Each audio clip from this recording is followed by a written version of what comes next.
Good morning, good afternoon, whatever time of day it is that you are listening, folks. Thank you very, very much for listening. Date today is the 10th. It's the 10th of November. The year is 2025. Ladies and gentlemen, boys and girls around the world, I'm taping this on the immediate aftermath, on the heels of the Detroit Pistons beating the Philadelphia 76ers. The buzzer sounded 5 minutes ago. And I got to tell you, there have been a few moments at the beginning of this season for the Detroit Pistons where I've started to feel something that I have not felt in a considerably long time. And I like to think that on this show, on this program, I have made that as transparent. I've been as transparent about that as possible. And really all I can do is find ways to talk about the Detroit Pistons and how much fun I'm having watching them this season. I got to tell you something. It's happening again, I think. I think I'm falling in love with the Detroit Pistons all over again. And I've done this spiel before. Maybe this would be a good time to rehash my history as a Detroit Pistons fan. I was born in 1998, so the 2004, the going to work team as like a touchstone to me is medium. It's medium at best. I remember losing in 2005. I remember like the Robert Horry shot. I remember that more than us winning in 2004. So I remember going to a bunch of Eastern Conference finals in a row, like basically my entire childhood, for the most part, like my entire conscious life as a basketball fan. The Pistons were good. They were one of the best teams in the league consistently. What did it end up being? Was it like 6 Eastern Conference finals runs in a row? Most famously, like the one where LeBron had, 25, 27 points in a row. Like, luckily for me, I was so young that as like a thing doesn't really bother me. I actually only know of it as a thing that happened. I refuse to ever watch the highlights to it, because I bet when that actually happened, what was that? Maybe like 2007. Yeah, I was 9. Like, it was June. School had just gotten out. I was a 9-year-old and I was just outside playing with my friends. I wasn't watching what LeBron was doing to us in the conference finals, to be completely honest with you. And so, so I watched those teams for a few years, and then very crucially, as soon as I started to really lock in and care about what was happening in Detroit, it was the end of the run. And what signified, for people my age, the end of that era, well, anybody who was a fan of the team, what signified that the end of that era was Chauncey Billups being traded to Denver in exchange for Allen Iverson. Now, at the time, just to show you like how little I really cared, like the Pistons were not the thing that I cared the most about. I mean, we had Chauncey's jersey, we had Rip's jersey, we had, I swear to God, we had all of them. Not all of them. We had, we had Chauncey, we had Rip, I think we had Tayshaun, and we had Ben. Like, I just think we had, did we have Rasheed? We might have, we might have had all of them. I don't remember, like, we cared about them a lot, but I cared so little about the sport beyond what was happening with the Pistons that when Allen Iverson, I swear to God, when Allen Iverson got traded to Detroit in exchange for Chauncey Billups, I was heartbroken because the Pistons traded Chauncey for a guy that I didn't know who he was. Allen Iverson. I had no idea. So, like, that was world shattering to me. That was the reality that I knew about the Detroit Pistons was completely gone. Their entire identity for me was just gone in an instant as soon as the Chauncey Billups trade happened, and I fell out of love with them. And for the years following that, I just did not care about the team. I was acutely aware of how awful the Ben Gordon and Charlie V signings were when they happened. I remember my brother being irate about them, and so by extension, as like a 11-year-old, I was also irate about them. And then you bring in Josh Smith, and again, my brother was like, "We're supposed to be really mad about this," and I followed suit, and I was so fucking mad about it. And thank God I was on the right side of history with all 3 of those guys. Right at this point, Flip Saunders is gone, and the Pistons are just in the mud. And then they get this guy from UConn, and it's like, okay, well, these Jim Calhoun products, more often than not, they work out. And wait, no, Andre Drummond, did he go to UConn or did he go to Georgetown? I'm getting ahead of myself because that's later we got Moose. Later we got Greg Monroe. That's what it was, right? That has to be what I'm thinking, and he was the one that went to Georgetown. I'm going to say final answer, that's what it was. Andre Drummond, UConn. Greg Monroe, was he a Hoya? I don't know if that sounds right. But that has to be what it is. The point being, right, like, okay, so once the Pistons they got Greg Monroe, and they got Andre Drummond, and, like, DJ Augustine is on the team, and, like, Steve Blake is on the team, and at some point, like, Tayshaun comes back, and this team is, okay, like, at this point, I kind of know like what they're up to, and like I know when they have bad streaks, which is more often than not, and like when the team was good, like I knew when they were having good streaks, like I knew what was going on, but I really didn't care about the team. And then they, the Austin Day is on these teams. I fucking whatever, man. I don't know. Jason Maxiell was kind of in the mix with like the bad teams and also the good teams, like at the tail end of it. And Jason Maxiell was a guy that okay, we always like Jason Maxiell. But again, by the time that we have Andre Drummond and we have Greg Monroe, like the fucking misfits that would end up on this team it was impossible to watch, man. And I went through, I think I've done this spiel before with Steve Blake. I mentioned him. Like, he was a guy that I was so disgusted by watching him play. I'm not kidding, that even as a 12-year-old, if he would check into a game, I would do it when he was on the Warriors, when he was on the Pistons, when he was on the Lakers, like, whoever else he was playing for. I would turn off the game if he would check in. And so when he was playing with Detroit, I'm not kidding, like, I would just straight up turn it off if he would check in, because I just fucking could not stand that guy. And then they go get a guy like, Brandon Jennings was sort of the darling of this. I'm being super wordy about all this, but I want to be as clear and honest about everything as possible and really lay the foundation of the sincerity of what I'm feeling right now, right? So I'm going to continue to be wordy about this, but I'll guess I'll try to, I'll be conscious of how wordy I'm being. Brandon Jennings was a darling through this whole thing. Between Pistons fans and Bucks fans, like the two franchises, Magic fans, I don't know how the Wizards fans, like I don't know how people other than Bucks fans and Pistons fans really feel about Brandon Jennings. My God, man, we love him so much. And I think Brandon Jennings was also wasn't he the origin of Bucks in 6? Didn't he like do actually do this, but like a verbal trademark? Wasn't that his whole thing that he sort of invented? I might have that wrong, but I think Bucks fans feel like they have more of a claim to Brandon Jennings than Pistons fans do. And maybe they actually do, but I'm just saying, like, we both love him so much, right? So he was a bright spot through all those dark years. And for so many years, it was like when he wasn't on your team. Knicks fans, he also played for the Knicks, I think. Like, I don't know how all these people feel about him but that guy was he fucking hooped, man. He was awesome. The Stanley Johnson era, and we're in this, like, Tom Gores has bought the team at this point. We're a couple years into that, and it's a guy who is like, he wants to spend money, but he wants to field a competitive team, and it's clear that he like wants to be a good owner, but he's just not really good at it because he wants to meddle in everything. By the time, Stan Van Gundy is the coach and the general manager of the Detroit Pistons simultaneously for a couple of years, and there have been rumors and reports about this for years at this point, that at multiple times, I think the number is 3, at 3 different points throughout SVG's time in Detroit, he had a trade lined up with Andre Drummond and a different team. And all 3 times, when SVG would go to Tom Gores, the owner, for approval and be like, hey, the framework's done. We've crossed the T's and dotted I's. All you need to do as the owner is say, let's do this. And every single time, Tom Gores would say, no, you're not trading Andre Drummond. That was like a subplot to being a Pistons fan for so many years, was monitoring the fucking tension. However you would want to categorize that tension would be up to you. Between Tom Gores and Andre Drummond, there was something between them. There was a number of times, but I think one, like, super famously, one time when Andre Drummond was doing a post-game press conference. Not a press conference, but just like immediately after the court, sideline reporter, was it Johnny Kane at the time? Whoever it would have been, right? Mickey York. I don't know who it would have been. They go up to Andre Drummond and they're trying to talk to him after the game on the court. And Tom Gores is like fucked up ass off of God knows how many like tequila sodas he had courtside and how many 8 balls, you know what I mean, on the plane over to, like, who knows, fucked up on like ketamine and beers. Like, it's unknowable what Tom Gores was fucked up on that night, but he was gone. And he's just on TV, like, I don't know, being belligerent with Andre Drummond. It was bizarre. Tom Gores also, like, super famously, I'm not being very nice to him right now. Tom Gores very famously just loves throwing T-shirts into the crowd. Which, as I say that, is like, well, he's an owner, so obviously he likes throwing T-shirts in the crowd. No, but Pistons fans know what I'm saying. He just does it in a funny way.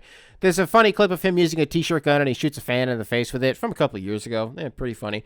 So let me get this back on the road. Tom Gores is an owner who was willing to spend money, but he did it in all the wrong places, and he was so attached to guys like Andre Drummond, and you just end up with that guy for so many years and years and years. And you spend you spend so much money on that guy and building around cores that don't make any goddamn sense, like the aforementioned Greg Monroe and Andre Drummond. And okay, the SVG term is coming to an end, and you want him to do something crazy, and so you force his hand, and now he has to do the Blake Griffin trade, and okay, Blake Griffin ends up in Detroit, and everybody's really excited about it. This was the super pivotal moment in the timeline for me, I think, is where I'm going with all of this. Is that the moment that they traded for Blake Griffin, and then if you've listened to me do this show or any other content I've ever done, I've talked about this ad nauseum at this point, that Blake Griffin changed the way that I became a Pistons fan. I just consumed the game as a sport completely differently when Blake Griffin arrived in Detroit, because it was the first time in my life as a Detroit sports fan that I felt like we had a capital S superstar. The irony there being, what was it at that point, 8 years prior to that we had literally traded for Allen Iverson. And like I told you, I didn't know who that was. So at this point, I had started to care, and then the Blake Griffin trade happened, and it felt like the Pistons finally had a guy that made you want to check out the team for who they actually are, and not just using the Pistons as a vehicle to see who's coming to town. Does that make sense? Because for so many years, it was so easy to go to a Pistons game because of who they're playing and being able to see them for a little bit cheaper because of how bad the Pistons are, right? Like for so many years, I mean, doing it that way. I saw the 2016 Cavs just a couple of months before they won a championship. The first year that KD was in Golden State, got to see them at the Palace at Auburn Hills. It was the last year before it got demoed and the Pistons moved to LCA. Got to see Derrick Rose when he was playing for was he playing for Minnesota or was he playing for the Knicks? It was either the Knicks the first time, immediately after the Bulls, or it was Minnesota. I don't remember, but it was one of those two. You get what I'm saying? That was just why you went to Pistons games, was because of the team that they were playing, and that was kind of it. I got to see Giannis come to Detroit at some point, so I've gotten to see him play in person 3 times. Wow, I've never really thought about that. Well, and an All-Star game too. So I've seen Giannis play 4 times. Wow, in person. Wow, for a guy who isn't a Bucks fan, and otherwise I've been to 3 Bucks games. I guess only 2 of them were in Milwaukee. Even that's kind of weird, though. Even that's a little weird for a guy who doesn't otherwise have I don't know why I'm lying. Of course, I've pretty famously on this show and otherwise in other content, again, I sort of amplify that, hey, Giannis is one of my favorite players that's literally ever lived. I'm straying from the point. Let me get back onto this, okay? So, Blake Griffin has the most transformative season that an individual player has ever had. In the history of the franchise, in the history of the Detroit Pistons existing, no one was ever as good as Blake Griffin was in 2018, 2019. And not even just that, not only did he completely transform his 3-ball, and he had slowly started to build that up, and then that year in Detroit, he finally had a whole off season to I don't know, kind of get acclimated. And he just was he was on a level that, again, we've just never seen in Detroit. We really haven't. And even though it only led to them, I don't even think they went 500 that year, by the way. I'm pretty sure they went 40-42. I don't even think they got to 500 that year, but we got into the playoffs, right? And not only did we get into the playoffs, Blake Griffin misses the first 2 games in the 2019 playoffs. He misses the first 2 games on the road in Milwaukee in the first round of the playoffs because of some knee issues that he's having, because the last month of the season that he played to even get into that 8th seed, the brutality that guy fucking went through and that his body went through led to him, by the way, never being able to be the same player ever again. Do you remember immediately after that season, Blake for a year just wasn't really playing, and nobody really knew what was going on with him other than obviously something that was going on with his body, but there was never really any medical updates at all, and it was just kind of yeah, Blake's not really with the team. And then people were talking about wanting to amnesty him. People completely flipped on him. People completely forgot what it took for him to even get into the playoffs and for him to turn. By the way, the guy was 3rd team All-NBA that year. He was All-NBA. I'm sorry. He was 13 All NBA. He was All NBA. He was an All-Star, is what I meant to say. He at the time, this has since been broken twice actually, hit the single most threes that a Piston has ever hit in a single season, literally ever. That has since been topped by first, I think it was Sadiq Bey, and then most recently last season by Malik Beasley. And so look, I really think that there was an argument that Blake Griffin was the damn MVP that season. He played Game 3 and Game 4 in Detroit. We got swept in that series, but those atmospheres were electric. It was the first playoff games that the Pistons had gotten to play at LCA, and it was a crazy atmosphere. It would have been nice if we could have won one. I really wanted to lose in 5. I would have been fine with that. I really, really wanted to get one, and he couldn't give us that. But then, like, after he left Detroit and then he eventually went to Brooklyn, dog, like, everybody talked about it for, like, I don't remember what the streak was. I'm going to throw out some arbitrary number, and I'm probably way over, but, like, it was a crazy number, like, considering it was Blake Griffin. He went, like, 300 games without dunking, like 300 games, and everybody was talking about it. Everybody was talking about it. And then when he was in Brooklyn and he finally dunked again, it was, like, a huge deal. It was a massive deal. Like, those Nets teams got so, like, Blake wasn't bad for Brooklyn. I can't really do like a whole like exodus. Like, this is why he was good. I know. I just remember like, yeah, there were times when people were like really excited about Blake being in Brooklyn. I don't remember exactly why, because at that point in his career, what he did and didn't do was just very confusing to me. But I do remember once they got deep into the playoffs, was the Milwaukee series. That wasn't even the conference finals. No, because the conference finals was against Atlanta. So it was the second round, like, was at the quarterfinals. And Blake Griffin having to play crucial moments in that. Oh my God, dude! Crucial minutes in that series. In retrospect, is very funny considering like just where his body was at that point in his career. By the way, and then like played in Boston, like kind of he was there. He was on the team. Did he wear 91 when he was in Boston? At that point, sure, might as well wear 91 at that point. He's been so good on Amazon Prime. Just as a quick aside, well, this is alright. I don't want to sidetrack this even more. He's been good on Amazon Prime. So okay, we go over the Blake Griffin thing. We get through that era. Eventually, the ultimate sign that they were committing to this rebuild was when we traded Andre Drummond to Cleveland, right? And this is really where I'm going to start to speed ahead. Okay, we do that. We finally get the first pick in the draft. We win the lottery for like the first damn time ever, and we get to draft Cade Cunningham. Awesome. And then we assemble this core, and you get Isaiah Stewart, and you get Ron Holland, and you get Asar Thompson, you get Jalen Duren, and you get all these guys, right? And over these last few years, we've been through a lot.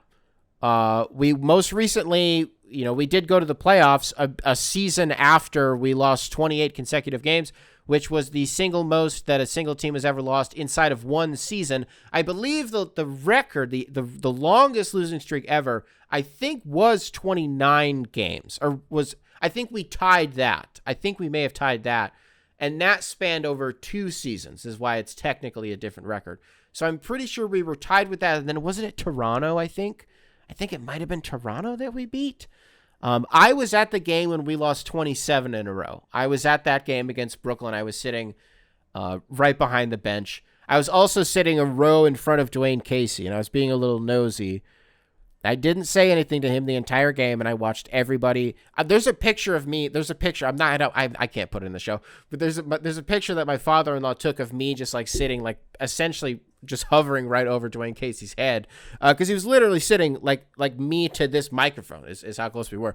And yes, there were a few times throughout the game when he would be on his phone and I would just kind of, being nosy. And I don't, what, saying this out loud makes me realize how not cool this was that I did this. But like, how could I not do that? I'm so sorry. Dwayne Casey, I'm so sorry that I did this, but I'm going to tell the world that I did this. Like in between timeouts and stuff, he would like pull up ESPN on his phone and just like look at the box score. And I was like, man, he's so real. Like, I mean, you could just look up, DC. You could just look up. It's on the Jumbotron. But I see you want to be in control of the information that you're receiving. I feel that. I respect that. That's a smart tactic by you. I like that for you. And then, like, there was one point when he opened. I'll just say this. He opened his call log, and I was like, whoa, whoa. And I was, like, recognizing all of these names. I was like, whoa. I was like, whoa, you just, like, call all these, like, basketball people. Like, I don't know. It was cool. They're like, whether it was, like, from within the Pistons organization or, like, elsewhere. I was just like, whoa, like, it was cool. I don't know. And the whole game, I was like, I'm going to regret it if I don't say anything to him. And then I didn't. And I wish that I did, because Dwayne Casey, and there's a guy that I kind of skipped over, and how important Dwayne Casey was, and how instrumental he was in the Pistons getting this rebuild off of the ground. And I think he bought into this team. Man, you know what? People really gloss over this, and I'm saying this out loud, and I'm putting a hand up, and I'm telling on myself a little bit, because he really is, I think, for like, we always just kind of, I don't know, think to ourselves like, man, that Dwayne Casey, like, what a good guy, like the way that he and his family just embrace living in the city and in the state, and just, you know, embracing the organization, and you know, like wanting to stick around in like an advisory role even when he's not the head coach anymore. Like he's just such an A1 guy. Like he's just such a good guy, right? But man, he really did take a head coach job with this team when, you know, we thought he had just won coach of the year and then got fired in 2018, 2019. And then coming off of this all NBA season and this all-star season from Blake Griffin. I'm sorry, I have to rewind the timeline to talk about Dwayne Casey for a second.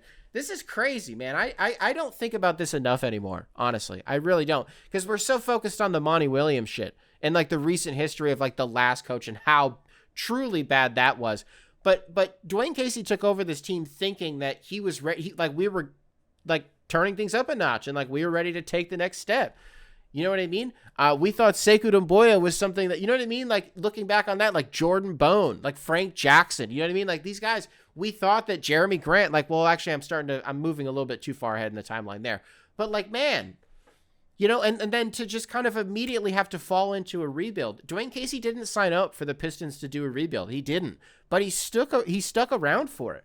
He stuck around for it. And again, he and his family embraced the city and the franchise in a way that is like kind of unfounded and unprecedented in sports today. You know, a lot of these guys, it's just kind of sometimes it's not uncommon that a team like the Pistons could be used as just like a stepping stone, you know, for like maybe a first-time coach to, now that this hasn't really happened, but just theoretically it could have, because they just haven't really been a good team. Like a first-time coach kind of just wants to like show what he can do, and then he eventually goes on to a bigger fish. You know what I mean? Like something like that. But like, no, man, like Dwayne Casey he stuck with us through the rebuild, and then eventually when it once again seemed like he got us to a point where we were ready to turn a corner, Tom Gores, a guy that, again, like, whether you hate him or not, has spent a lot of money and has been committed to winning. Like, there has been no point where he's cheaped out. Like, you can do the semantics. It's not really semantics, but like, you can argue that he spent money on really dumb shit, but it's not that he won't spend money. Like, he just wants to feel a competitive team. And sometimes like he would just get, I don't know, too involved in like the business, or not the business, but you know what I mean? Like the personnel end of things, or his like fucking crony Arn Tellem would do. So I don't know. Like it seems like he's really given the keys, and he gave the keys to Troy Weaver, but he's really given the keys to Trajan Langdon, I think. And Trajan has just been so good at doing his due diligence. And man, okay, we get to a point where it's time to turn the corner, and Tom Gores says Monty Williams is the single best coach on the market right now. What if we made him, hypothetically, theoretically, the single highest paid coach in the history of basketball? And that's when the Pistons go on to lose a million games in a row, blah, blah, blah, blah, blah. And then after a season, we fire Monty Williams and we bring in JB Bickerstaff. And folks, that brings us to last year when we made the playoffs, and that brings us to right now. I'm in love with this team. I really am. They have completely reinvigorated, like, to me, what it means to be a basketball fan. And I mean that from the bottom of my heart. I really do.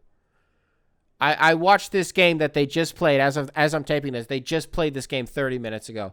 That the Pistons just beat Philadelphia, and that brings them to 8-2 on the season. They're sitting at the top of the standings in the Eastern Conference. They haven't been this good this early in the season in almost 20 years.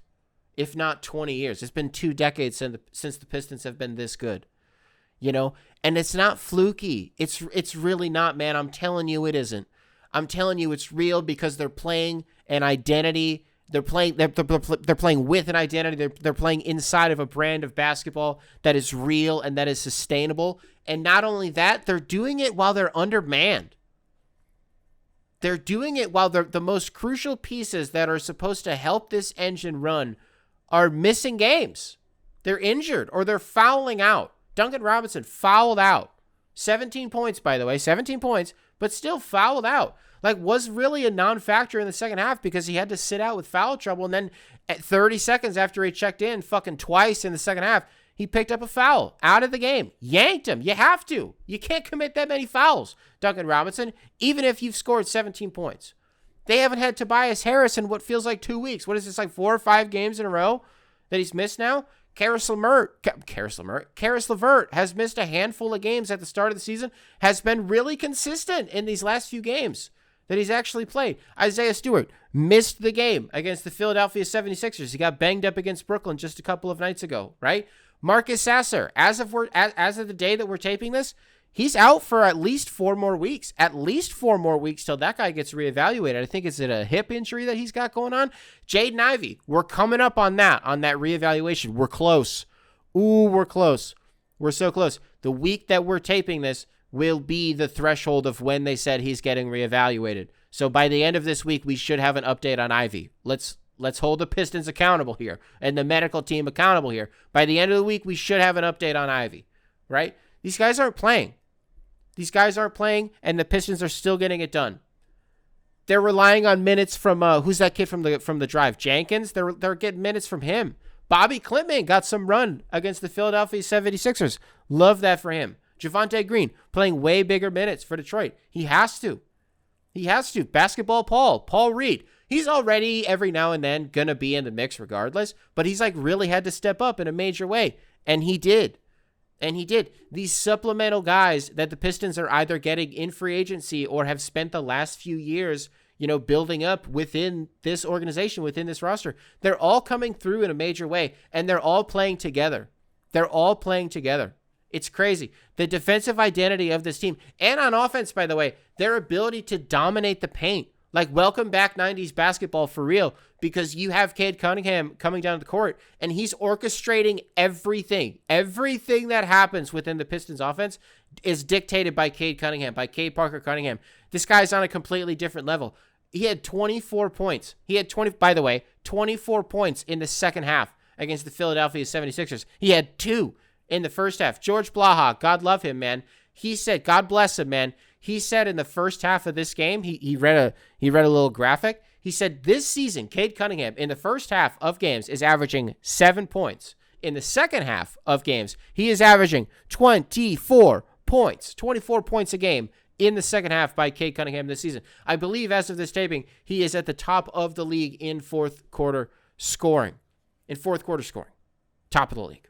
Was it the Utah game that he had 19 points in the fourth quarter? Was it the Utah game that happened? It wasn't. It had to have been the Utah game.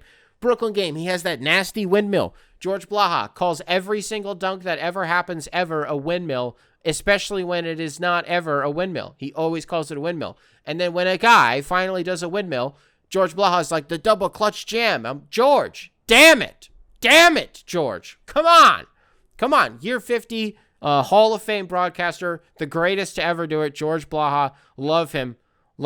But a guy, he finally sees a windmill and he calls it anything but a windmill. He will not do it. He won't do it. Cade Cunningham, outstanding this season. ESPN the other day, it was a Bleacher Report. It doesn't matter. They're the same damn thing at this point. They put out their MVP ladder. It's the beginning of November, almost the middle of November. We're doing the MVP ladder. Okay, I said, wait, where did they put Cade Cunningham? Where did they put him? Because he's got to be on this list. He wasn't on there. It's fiction. It was made up by me. No Cade Cunningham. The best team in the Eastern Conference right now, that team's best player, who in Mexico City had, 18 assists against the Dallas Mavericks. That guy, the guy who could be over 100 in the first half, but then as soon as some of these shots he's hitting, by the way, they're not cute, man. This is nasty villain shit. I'm trying to tell you this as a warning to anybody who's not a Pistons fan. This shit is not cute. This is not for little kids. This shit is X-rated. Okay? Some of these shots that Cade is hitting. And by the way, when you go and look at the extended highlights of this game, by the way, go ahead and check out that nasty poster that he had on Andre Drummond. And one nasty poster. Last 2 minutes of this game? Nasty, disgusting freak shit. that Cade Cunningham is doing this season. This team is playing inspired. This team is playing a level. They showed a graphic. This blew my head off. I don't know which of these numbers is more shocking. Let me read this to you. Another graphic they showed in the middle of this game. It was about Jalen Duren. Okay. Last season in 78 games, Jalen Duren had 4 20-point double-doubles. 4 of them, 4 20-20s in 78 games from Jalen Duren. Okay, all right. This season, in 9 games, he has 5 of them. 5. He has 5 of them. Which of those is more surprising to you? That he only did it 4 times in 78 games last year, by the way. 78 games from Jalen Duren, by the way. 7-8. There are 82 games in a regular season. 78 of them. 4 of them, or the fact that he's had 5 in the first 9 games. Folks, I'm letting you know right now. If the season ended today, or if they go 8-2 for their next, 70 games, this team's going to have 3 all-NBA players, and they damn near might have 3 all-defensive players, too. We might be talking about, by the way, an Atlanta Hawks, a going-to-work Pistons-level all-star team. That's the only one that might be a little bit lofty here, is that we get 4 or 5 guys into the all-star game.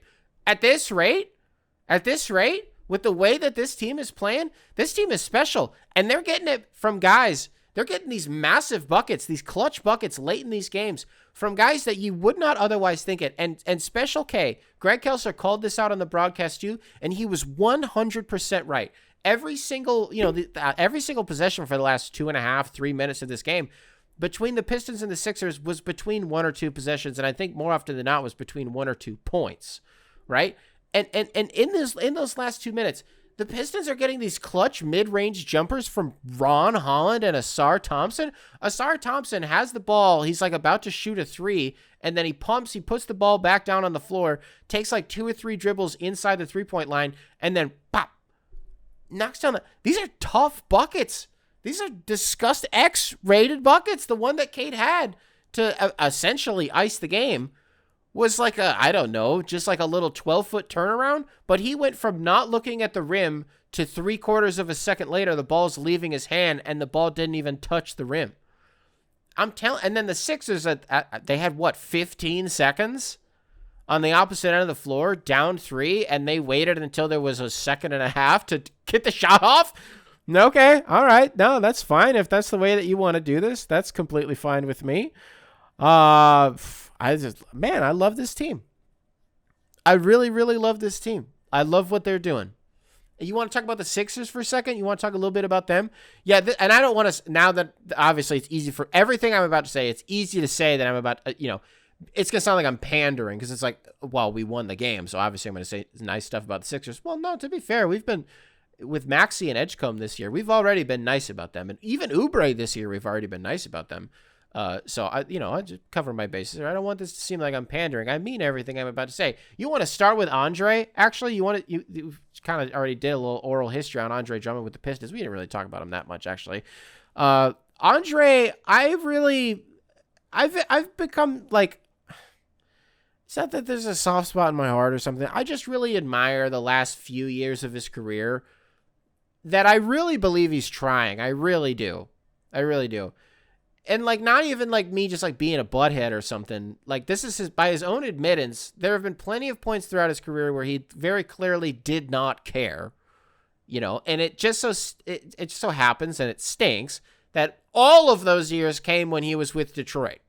And the thing that everybody suspected and accused him of over the last, 12 years at this point, however long it's been, almost 50. Was he a 2011 guy or was he 2010? He's been in the league it may have been 2012. I don't know. He's been in the league for a long time, right? Over a decade he's been in the league. The thing that everybody's accused him of is like, hey, you miss on purpose, don't you, to like drive up your rebounding numbers. Yeah, he's admitted to that like 100 times. Like, yeah, and that doesn't mean that you don't care, but also like, hey, fucking don't do that. It doesn't necessarily mean that. Imagine a guy right now playing, admitting that in like 10 years, especially with all like the gambling shit going on right now, especially what's going on in MLB with Emmanuel Clase and who's the other kid they've got in trouble for like intentionally throwing. That's a whole different thing. Oh my God. The integrity of baseball. Oh my God. Where's this whole thing going to go? No, I don't know. Andre Drummond this year, man. It's so funny. Like, hashtag don't let your dreams be dreams. So he never gave up on the 3-point shooting shit. He never gave up on that. It took literally a decade of him releasing like Twitter videos from like an LA Fitness in the gym in the middle of summer, like 10 years of those videos until he actually started hitting these. He'll like hit 2 of them in a game. I'm telling you, like Andre Drummond will just like hit threes and it pisses me off. It makes me so mad. What was it? A week and a half ago, maybe? Like 2 Fridays ago, kicking off the NBA Cup like weekend or whatever, the Sixers played the Celtics. I think at the time the Sixers were undefeated. It ended up being their first loss of the season. The Celtics, they didn't even want to win that game. They were up by like 30 at one point. The Sixers ended up coming back, came down to a final shot by Embiid. Whatever, Sixers finally lose the game. Okay, whatever. Andre Drummond hit like 2 threes in that game, and they both looked good as fuck. Like, they looked good. It pissed me off. It made me so mad. But it kind of just goes back to what I'm saying. Like, I just think he cares more now. Like, I really think he's trying. He played a good game. He played a good game against the Pistons today. He really did. So I think, like, between, like, Sixers Andre and then even, like, Chicago Bulls Andre, Bulls fans, there were a myriad of times where they got tricked. For sure. There were a handful of times where Bulls fans really thought they wanted to do the Andre Drummond thing. In the end, they got there. And look, I don't want to sound like, I don't know, like, I don't want to sound like DJ Academics and do like, I'm not a psychiatrist here, right? But I also think it took a lot for Andre to, like, be the bigger guy and go to the Sixers and be Embiid's backup. Like, I don't know. Embiid, by the way, wasn't playing in the game against the Pistons. He did not play the entire game, right? But, like, Pistons fans, you remember how many years was it that we had to, like, live through this manufactured beef between Andre Drummond and Joel Embiid? Because, like, yeah, they would get, like, super chippy every time. There was no real rivalry.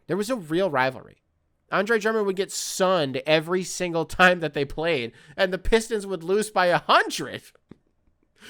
There was no, like Joel Embiid would kick the shit out of Andre every single time.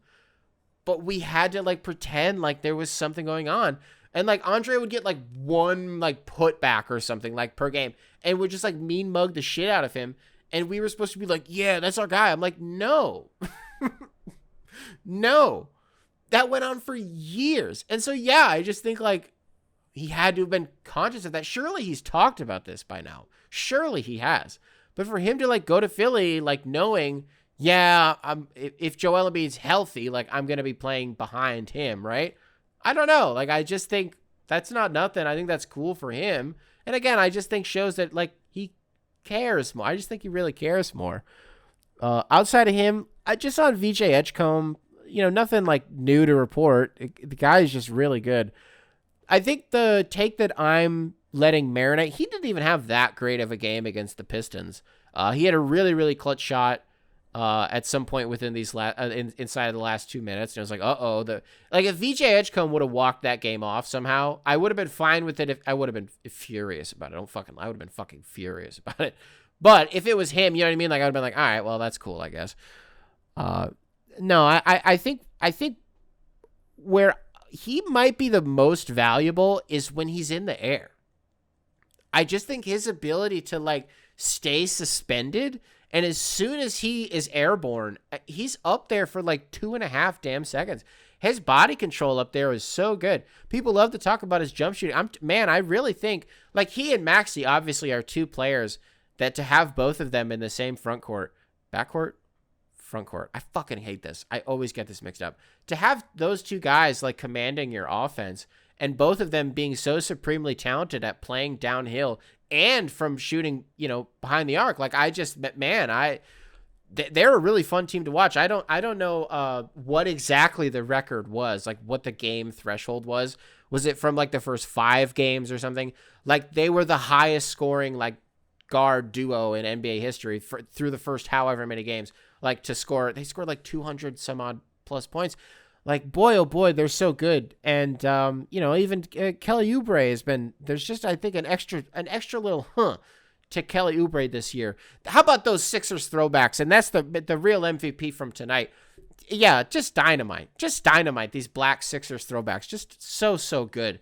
And even what was weird to me, so the Cavs throwbacks that they're doing too, just as a quick aside to like, the whole throwback thing.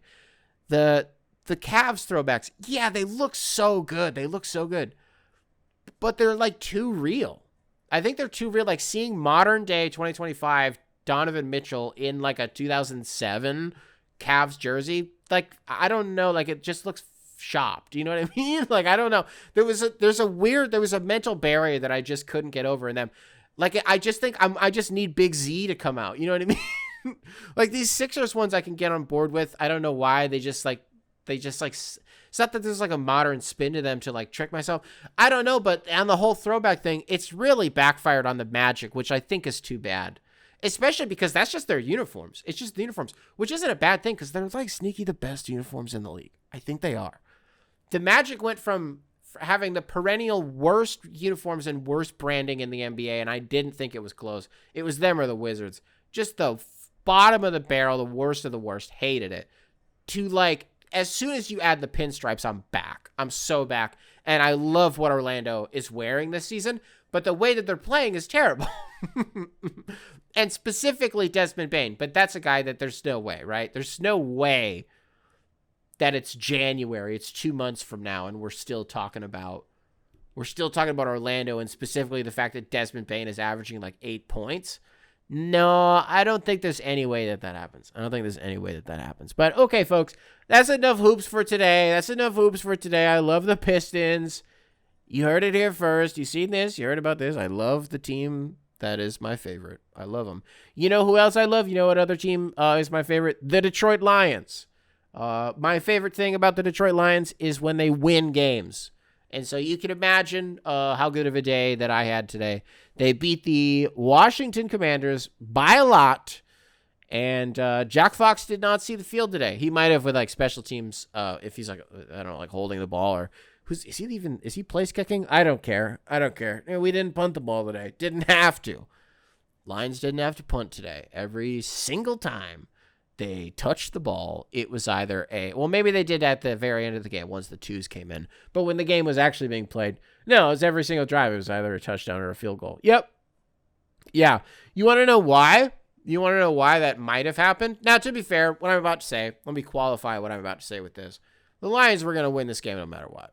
This Washington team, with what they're going through right now, the Lions were going to win this game no matter what. But the way that they did it, I think it contextually matters a lot, right? Even if Jay Daniels was playing in this game, I just think they were going to win this one, So we, I think all collectively as an audience noticed something at the beginning of this game. Maddie and I in our living room here in Chicago noticed this immediately. They cut to Dan Campbell, and he's on the sideline, and he's wearing readers. Huh? Maddie and I looked at each other. Huh? Is he wearing what? Who's that on the sideline? Dan Campbell's walking up down the sideline. He's got readers on, right down on the edge of his nose, and he's got this big-ass play sheet. I said, is he calling the plays? I was like, I've seen a lot of quotes in the media this week from, like, players or John Morton himself, talking about, like, what went wrong in the Minnesota game. And everybody talking about rhythm and execution and game flow and shit like that. I'm like, okay, like, yeah, you're right about all this. I'm like, I must have missed something. I go, is he calling the plays? I'm reading, like, the Reddit game thread. People are like, is this motherfucker calling the plays? Is Dan Campbell calling the plays? The whole game. They show the sideline. Dan Campbell, glasses, play sheet. He's, like, looking up. He's looking down. He's talking. He's covering his mouth. What the fuck? Is this guy calling plays? After the game, Lions win. Offense looked great. Execution was great. Like, really couldn't have just been a perfect game. Perfect game from the Lions. The most complete performance that they've had on both sides of the ball all season. It's not close. After the game, they go, Dan, MCDC, my brother, Habibi, were you calling the fucking plays? Yeah. He goes, yeah. Yeah, after the Vikings game on the Monday morning, I took the play calling away from John Morton. What the fuck? Dan Campbell's calling the plays. That's what we got going on here. I can't tell you how much this means to me. I cannot tell you how happy I am about this. Seriously. Even if it's just like a temporary demotion, you're just putting John Morton on ice for now. Just put him in timeout. Let me show you how it's done, Okay? Let me show you what I want. Dan Campbell, the head coach. Let me show you how I want this team to play. Maybe he'll relinquish play calling. I have no idea. But right now, he identified a problem. And he said, you know who's going to fix this? Me. I'm going to fix this. Only I know how. Give me the plays. Give them to me. This is my team. This isn't even the first time that the Lions have, like, I don't know, like stealth demoted a coach. What was this guy's name? Was it Anthony Lynn? I might have it wrong, Lions fans. Go ahead, correct me. I don't remember his name. I think it was Anthony Lynn, though. Was he the DC? He was doing something on I don't remember what he was the coach of. In 2021, it was Dan Campbell's first season. Yeah, they did the same thing to him. They just, like, made him quiet quit. It's like what they do in Japan. You ever heard that before? Where it's like they don't fire you, they just isolate you and don't give you any work until you quit, until you're like, I can't take this anymore, and I quit. Yeah, maybe that's what the Lions are doing here. Maybe that's what's happening here. I have no idea. I don't know. But the Lions look great today. Jahmyr Gibbs was great. He was great. There's really not that much to say. I guess actually one thing I want to point to, in the last episode, we tried to sort of lay out the laundry list of things that we've identified and other Lions fans have identified as the most notable differences between watching a Lions offense pioneered by, or not even the right word, that's, being orchestrated by Ben Johnson versus John Morton. And one of the things that I think you saw differently, and this is what we didn't talk about last week, but one thing you saw differently in the Lions win against Washington today was actually featuring the third and even fourth receivers. Because, like, in the last few years, how many games have you watched the Lions play?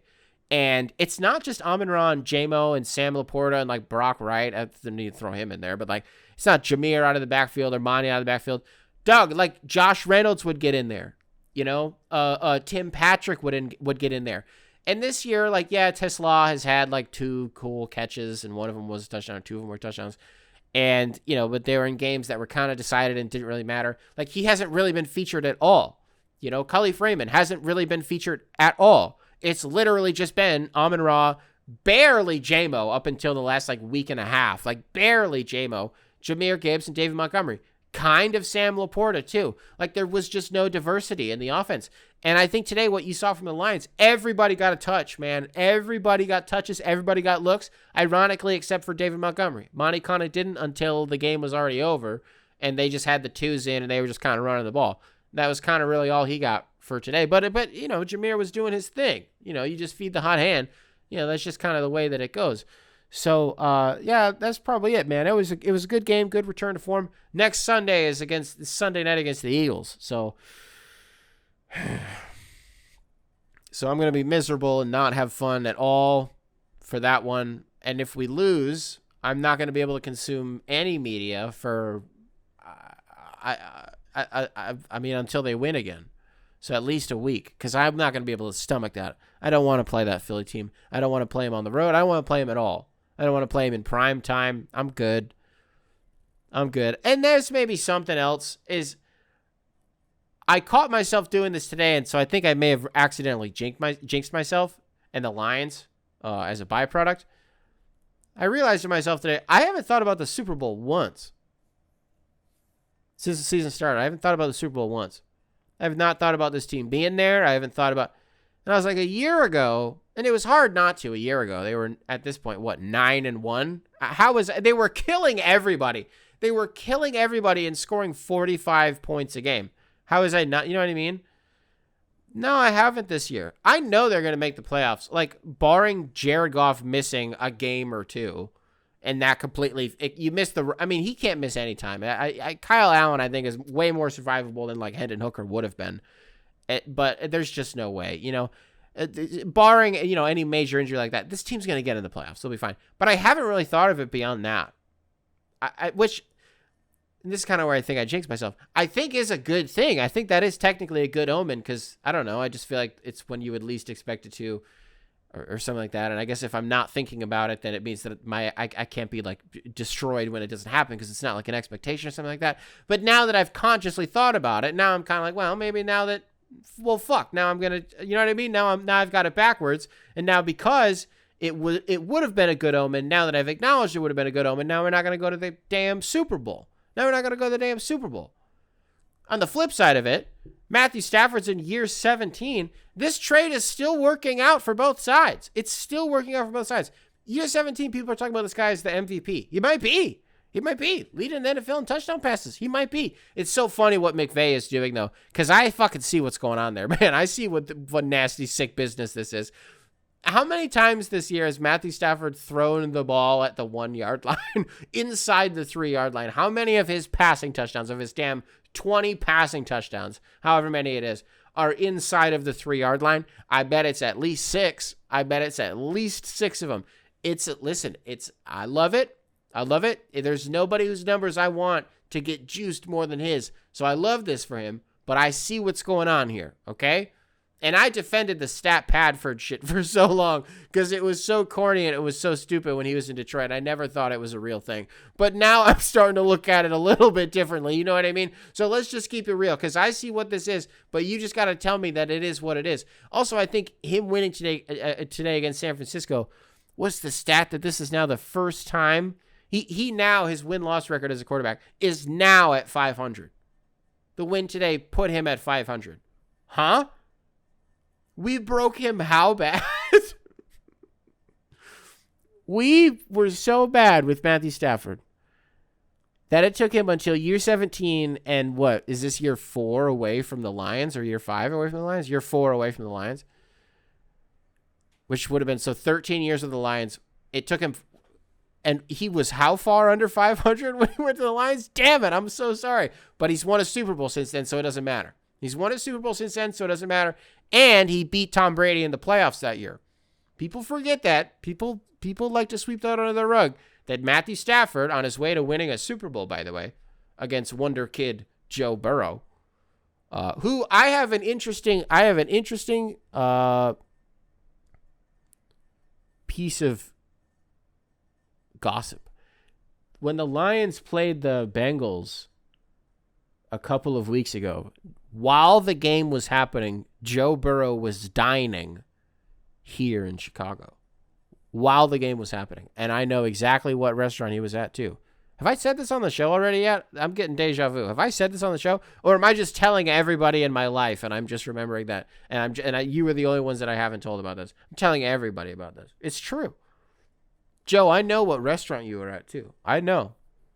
The Bengals game was happening. Now, he's hurt.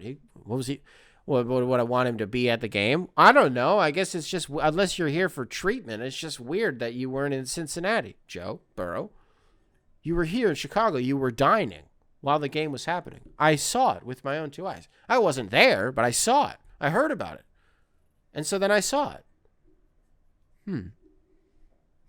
Lions are good, folks. Back on track. Dan Campbell's calling the plays? I love it. That's fine. Hey, I didn't get a chance to talk about this either, which means I just forgot to do it. In the last episode was my first chance to talk about the trade deadline. Let's do a quick little thing on the NFL trade deadline, okay?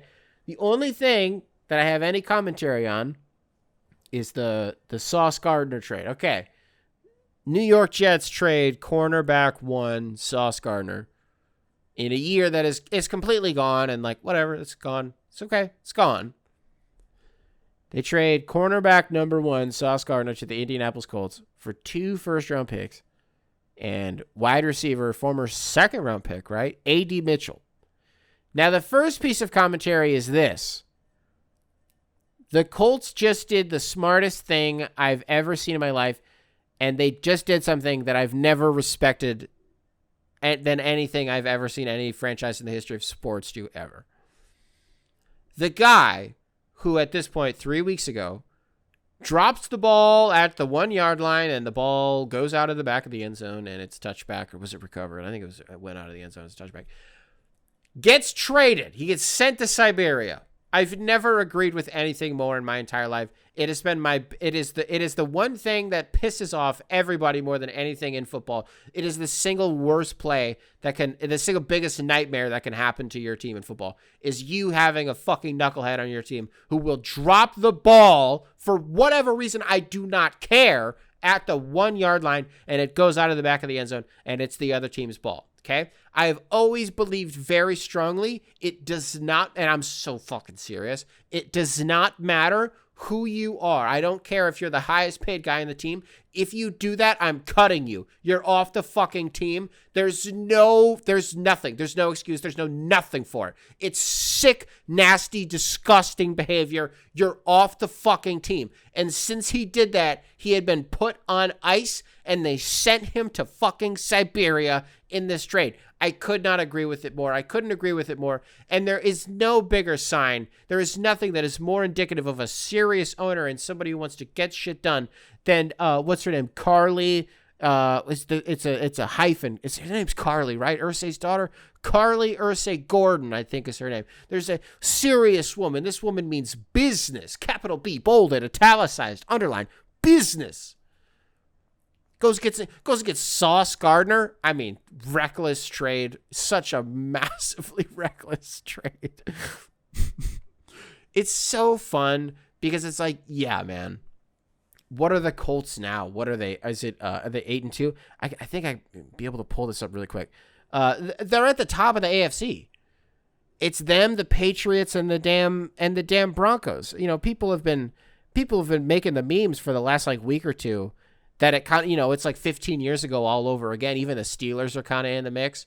You know, and as I'm taping this, the Sunday night game is going on and the Steelers are playing. I don't actually know, you know, what that score is looking like right now. But like the Patriots are 8-2. So it's like, you know, Brady's there. And then the Colts are good. It's like Peyton's there. And then the Broncos are 8-2 with Bo Nix. And then, you know, it's like, it's like Peyton's there.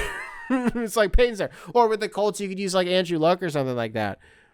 You know what I mean? I just, man, this Colts team,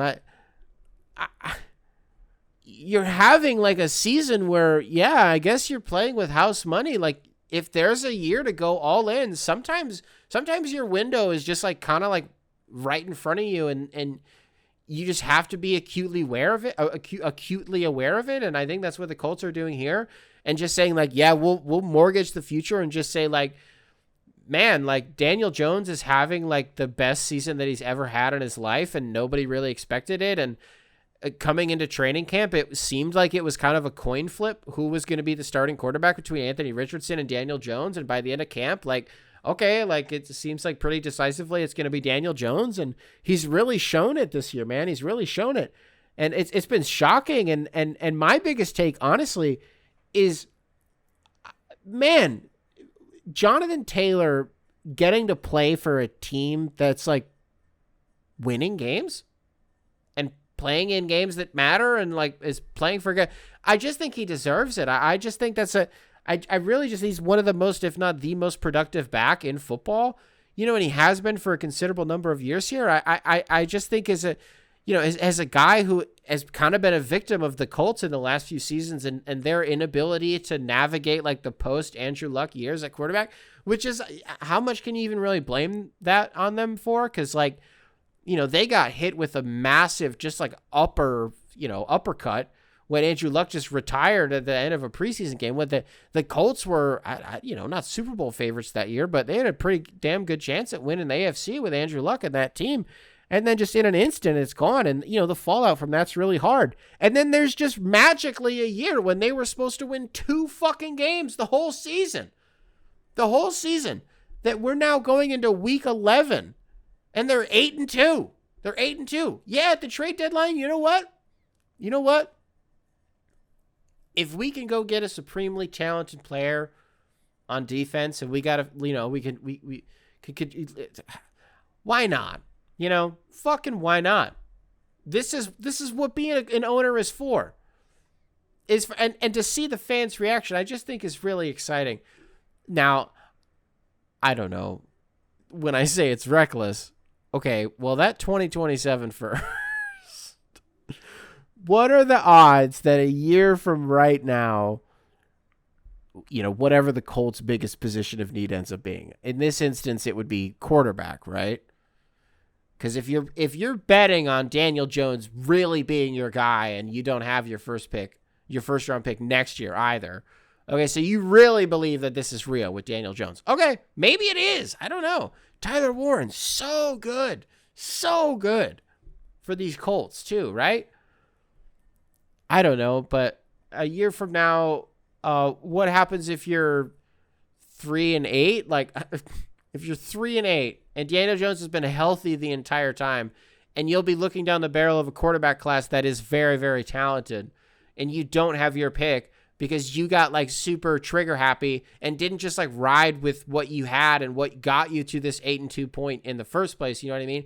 Instead, you just like mortgaged 2 years of like, I don't know. You basically just went all in for the next 2 years, but like just like for right now and like trying to capitalize on this. Like, I don't know. Maybe it doesn't matter that much. If you're the Jets, I'm dusting my hands. Perfect business. I really think this is just perfect business by them.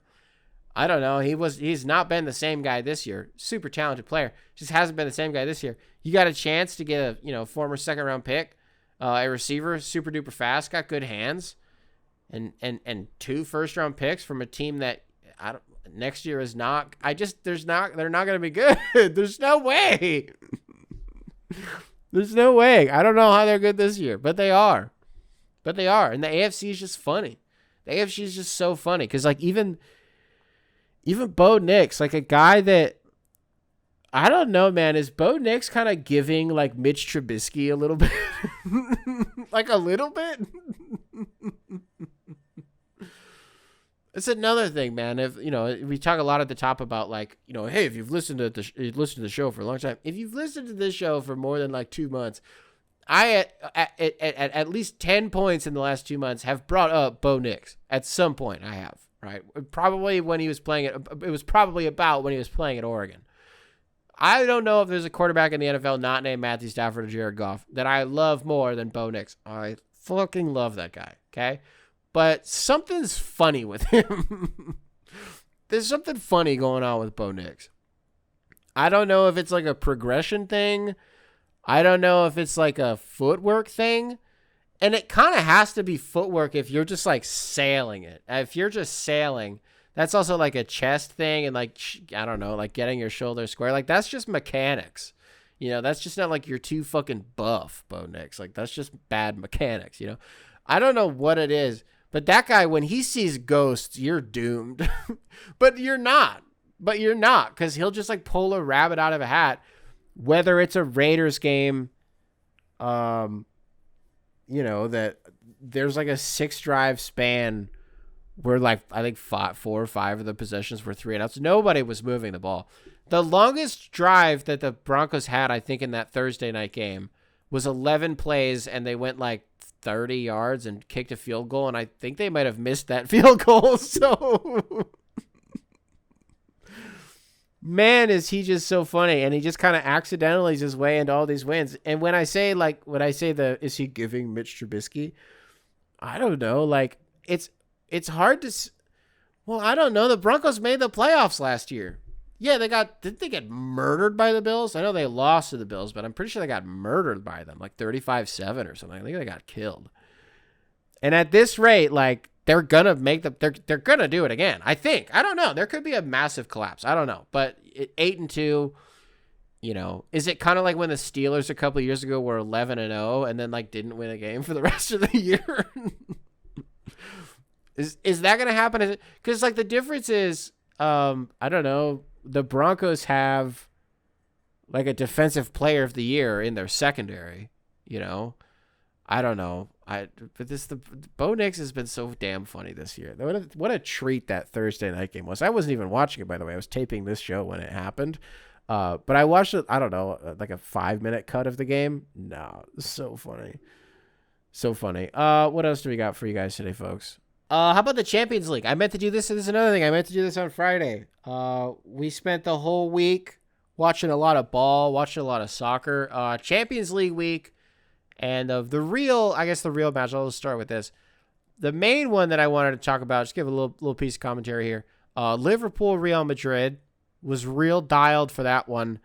I don't know. Liverpool kind of had the month of October was just as soon as they're not playing at Anfield, completely just I feel so bad. Some of you guys will leave comments and you'll give such detailed, it's really, really thoughtful and insightful, like, I don't know, like explanations as to why teams are doing bad. And one of you guys are talking about Liverpool and you're like, oh, well, they're center backs and they're not coming forward and they're not doing that.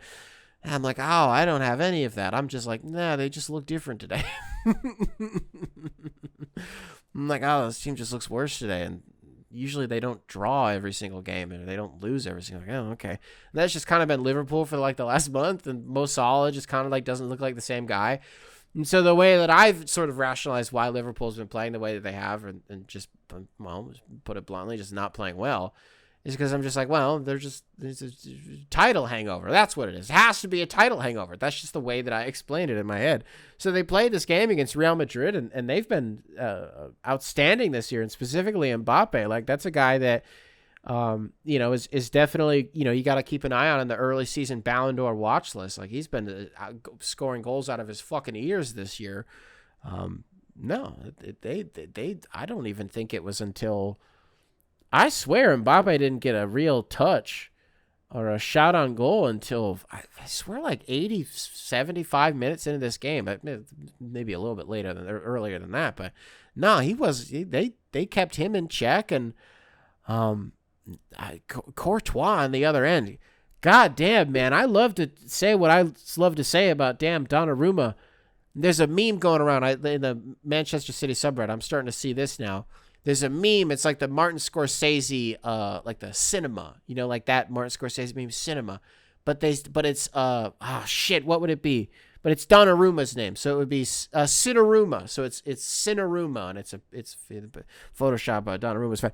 I've been saying for the last year, I'm just like, man, that's the best keeper in the world. That guy's amazing. And then you just watch Real Madrid play, and you watch the reaction time and some of these balls that he's able to punch. God damn, is this Courtois guy? He's got to be the best in the world. He just absolutely has to be.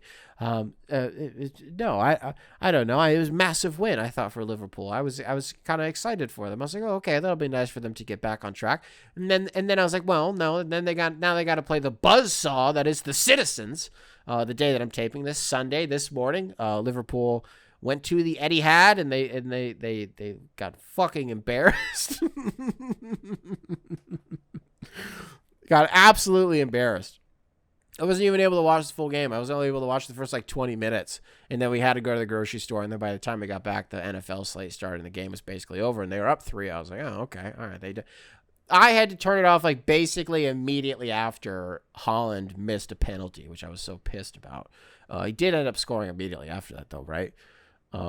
Yeah, City's up. They've looked really good. They looked really good in the Champions League, too. They knocked off Dortmund. They were teeing off in that game.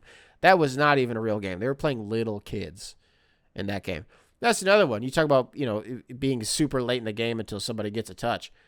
That City game against Dortmund last week, it was 25 minutes into the game before they had a shot on goal that Donnarumma had to do anything that he had to even move for. 25 minutes into the game before the commentary, the booth, had anything to say about Donnarumma because it was just played in Dortmund's half the entire time. And what else was there? Juventus drew again, obviously, because that's all that they know how to fucking do. Vlahovic actually was really good in that game, and he's been starting to play really well lately for them.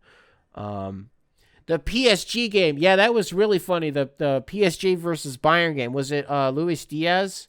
Is that who it was? Luis Diaz? I'm thinking of Luis Suarez. Luis Diaz, right? Yeah, he's the one that had, so he had 2 goals in the first 30 minutes of this game. And then in added time going into at the end of the first half, got sent off on a red. So in one half, he had 2 goals and he got sent off on with a red. Because he scissor tackled motherfucking Hakimi and tried to kill him. I didn't even end up seeing. So is he fine? I didn't end up seeing what his injury was. Because it looked like it was really bad. He was down for a while, and it looked like I couldn't tell if it was his calf or it was like his ankle or his Achilles. I couldn't tell what it was. Really wild tackle, but I guess he just wanted to hit the showers. He got his goals in.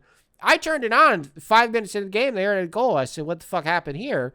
I assumed it was Harry Kane because we talk about Mbappe and the goal-scoring pace that he's at. Harry Kane's also been on and Erling Haaland. These guys have just been on a completely different level scoring goals this year. I assumed it was him. No, it was Diaz. Now, PSG didn't have enough in this one, though. Kvaratskhelia was completely absent in that one. I felt like such an idiot watching this game because I was wearing my Kvaratskhelia jersey. And then I didn't do anything. They just wouldn't give him the ball. What other games were there? That's probably all of them that I wanted to talk about. Hold on, let me just go through this. Lester's on timeout. I'm close, man. I'm close. I was gonna say I'm giving up on them. I'm not, and I don't think I'm close to giving up on them. But I can't fucking watch them. They did end up win. They beat Norwich the other day. Okay, but I was watching them. Who were they just playing? A couple of days ago. Was it on Wednesday? Was it Tuesday or Wednesday? When one of the Champions League days, Leicester was playing. I don't remember who they were playing. It was a red team, wasn't it? Brother, they were up 1-0, like 90+5, and in the 95th minute, they conceded and they fucking drew. And I was like, okay, so I don't think I can do it with them. Sorry, I'm just looking at all the other games here. No, that's basically it. That's your soccer for the week. Alrighty, folks. If you're listening to this on Spotify, it's so late, guys. I'm sorry. I'm sorry, Spotify. I don't have time to. This is gonna be a little bit shorter of an episode. Because I just waited until the end of the Pistons game because it was such a good game. And this is just gonna be a late night for me, so I'm gonna call it there. Sorry, Spotify. Love you guys. Apple Podcasts. What's up? If you're watching this on YouTube, sure leave a like, subscribe, and also comment for the algorithm. Make sure to keep primary control in check. And I will catch you guys in the next one. Beautiful.